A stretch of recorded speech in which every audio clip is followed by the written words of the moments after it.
Good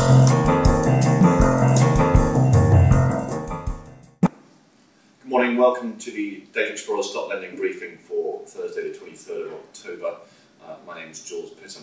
Starting first with the UK pub sector, in particular JD Wetherspoon, there has been very high levels of market cap on loan in the pubs, built up since October 2007.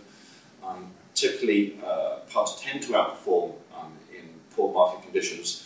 However, we have seen a massive build-up in market cap on loan that remained particularly high in the banks. Looking first at Wetherspoon's, currently above 20% market cap on loan, and a slight flattening out of the price over the last few months, and it has performed relatively well in the last few months. So there's a potential at this level for a risk of short squeeze. Looking at Punch Taverns, similar story, has been a little bit more volatile in terms of market cap on, when it comes to market cap on loan. But again, at current levels, there is a risk of a short squeeze, but we are seeing consistently high levels of market cap on loan. Turning to the regulatory short selling news, let's start first with the FSA restrictions. The FSA has amended the restrictions slightly. They do remain in place until January of 2009, but they've removed the daily disclosure requirement if there's no net change in the short position. In India, SEBI has been engaging with foreign institutional investors, or FIIs as they're known, and has been asking them to wind down their short positions and their borrows. They've expressed disapproval at the process of offshore lending. It remains to be seen quite how that turns out, but there are a number of meetings going on between the FIIs and SEBI. Turning to Seoul, the FSC has said the ban will only end when the market stabilises. That's on the back of the Kospi being down over 40% this year as foreign investors pull out of that market. There was a survey commissioned by NYSE Euronext, conducted by Opinion Research Corporation, indicating that 90% of corporates want fund managers to disclose their short positions, and almost 3/4 of them want restrictions in volatile markets. So we still have mixed opinions between market players and corporates on the legitimacy or relevance of short selling. In Australia, they've extended their ban on short selling of financial stocks until January this year. That news announced on Tuesday.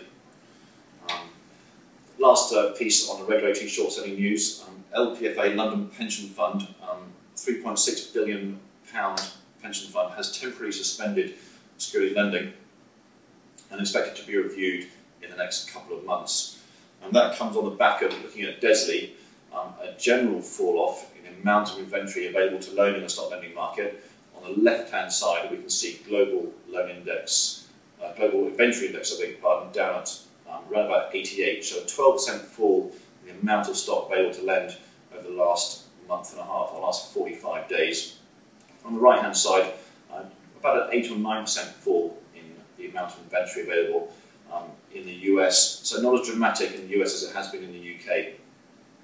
Interestingly, the blue line on the left-hand side shows about 113, starting at 100 as you remember, in terms of the global loan index, so a 13% increase since the 1st of September in the build-up in short interest in that sector, in that index. And on the right-hand side, the US loan index, considerably higher, around 136, starting at 100, so considerably more short interest in that index in the US.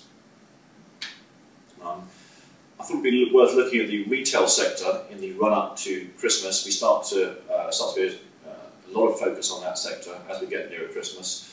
We thought it would be worth highlighting that particular sector of DESLI. As we can see, inventory index is down, as we might suspect, down to about 73, but actually a drop-off in loan index in the UK retail sector. We might expect that to rise as we get nearer to Christmas, but currently no massive increase in short interest in the retail sector in the UK. And a similar story in the US.